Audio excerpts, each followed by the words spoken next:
జరుగుతున్నాయి. ఇటువంటి పరిస్థితుల్లో దేవుడు ఇక్కడ ఒక ఇంత ఎండ సమయంలో దేవుడు ఎందుకు మిమ్మల్ని అందరినీ పిలుచుకున్నాడు, నన్ను పిలుచుకున్నాడో తెలుసా అండి?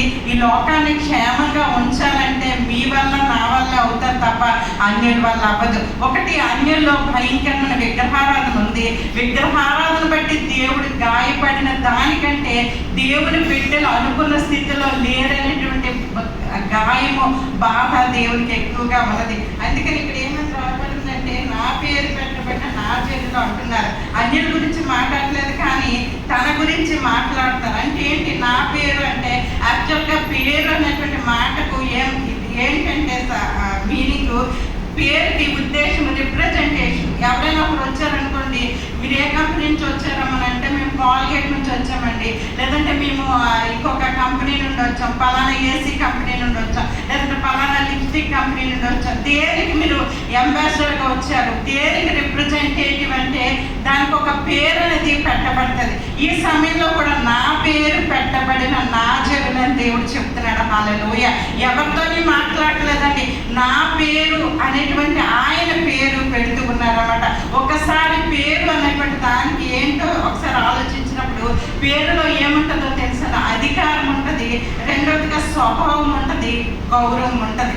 అంటే ఆ పేరులో ఎంత అంటే, ఒక పేరు చెప్పి ఎవరైనా వచ్చారు, ఎవరండి ఎవరి తాలూకంటే పలానా విక్టోరియా రెబ్కా గారి తాలూకండి, వెంటనే ఏమైపోతుంది? ఆవిడ వెనకున్నటువంటి నేమ్, ఫేమ్ అంతా కూడా ఆ పేరుని బట్టి డిక్లేర్ చేయబడుతుంది, పేరుని బట్టి ప్రకటించబడతా ఉంటుంది. మనం కూడా అటువంటి నా పేరు పెట్టబడిన జనులు. మన దేవుడు ఎటువంటి వాడు అంటే సార్వభౌమాధికారం కలిగిన దేవుడు. రెండవదిగా అతి పరిశుద్ధుడైనటువంటి దేవుడు, అతి శ్రేష్ఠుడైనటువంటి దేవుడు. అతని పేరు పెట్టుకున్నటువంటి మనల్ని దేవుడు ఏమని పిలుస్తున్నారో తెలుసా? నా పేరు పెట్టబడిన నా జనులు అంటున్నారు. నా అనేటువంటి మాటకు అర్థమేంటో తెలుసా? ఓన్ చేసుకోవడం. ఆయన తనకు తాను ఓన్ చేసుకున్నట్లుగా మనము చూస్తూ ఉన్నాం.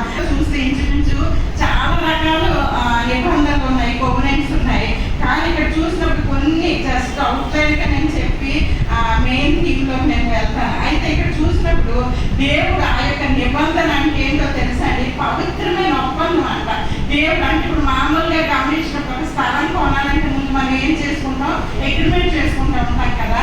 అంటే అలాంటి అగ్రిమెంట్ లాంటిది ఒక కోవెనెంట్. అంటే ఇక్కడ కోవెనెంట్ అంటే ఏంటి? నిబంధన అంటే ఏంటి? కోయబడుతుంది అన్నమాట. మనం నిబంధన చేసుకుంటాము దేవునితో. ఏదైనా నిబంధన చేయబడాలంటే రక్తంతోనే నిబంధన చేయబడుతుంది. దేవుడు నిబంధన చేయాలంటే అక్కడ దేవుడు ఉంటారు, ఇద్దరు వేరే మనుషులు ఉంటారు.